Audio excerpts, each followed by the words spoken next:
Et la halachot, Beruchim Tihou, Rabotai, excellente journée, 20e jour du mois, 5 jours avant la grande lumière de Hanouka, qu'elle va éclairer notre vie et aussi la vie des autres. Et pour cela, je crois qu'il y a toujours des messages, ça je suis sûr, dans la paracha, mais il y en a un aujourd'hui qui a été dit par Rabbi Meir Shapira Milublin, un des grands rabbins qui est décédé dans l'année 1933, dans la même année du Chafetz Chaim, donc il y a à peine 80 et quelques années.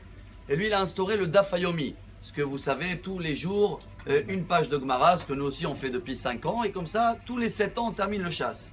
Lui, il nous apprend que dans la paracha, on raconte cette histoire entre Yaakov, qui Yosef, c'était, on va dire, son préféré, et ils avaient deux optiques pour la vie, deux chemins, deux visions différents. Yaakov Ishtam Yoshev Ohalim. Yaakov, il disait toujours à son fils, il vaut mieux de ne pas chercher les combats, affronter le Yetzer Hara, et d'être fier que je suis parti aux batailles et j'ai pu le gagner. Non, mon fils, il vaut mieux éviter le combat, rester et étudier, et comme ça, moins tu es dans l'obscurité, plus tu as de la lumière. Mais Yosef, la Torah, la paracha nous raconte, Yefet Toar v'Yifet Maré, il dit Rashi Mesalsel Besearo. Il était très très beau, Yosef. Et lui disait à son père, papa, je suis taureau. Yosef Ben Porat Alehain, Banot Saradar Aleshur. C'est quoi un taureau? Papa, moi, l'inverse. Je vais prendre cette lumière de la Torah, mais je veux la partager dehors. Ah, il y a du Yetzer Hara dehors. C'est pas grave, je vais combattre et je vais le gagner. Et cette discussion a duré pendant des années, chacun avec son optique. La paracha nous termine. Voilà le message pour nous. Qu'après que Yosef il était mis à l'épreuve pendant des années.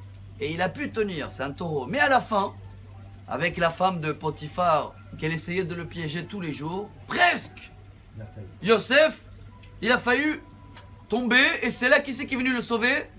Son père. Il a vu l'image de son père. Et son père, il a dit, tu te rappelles mon fils, qu'est-ce qui est mieux? Le message pour nous, chers amis, c'est beau d'aller diffuser la lumière dehors et essayer d'éclairer la vie des gens, mais pour cela, il faut se ressourcer d'abord, nous, avant. D'abord, nous, on doit venir étudier et se rappeler toujours de ce message que je pense qu'il est merveilleux de terminer avec.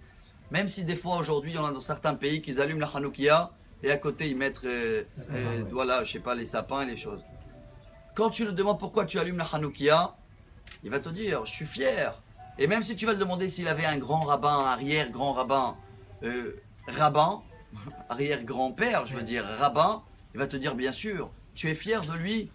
Oui, c'est pour ça que j'allume la Hanoukia. Mais la question d'aujourd'hui, est-ce que lui, il est fier de toi?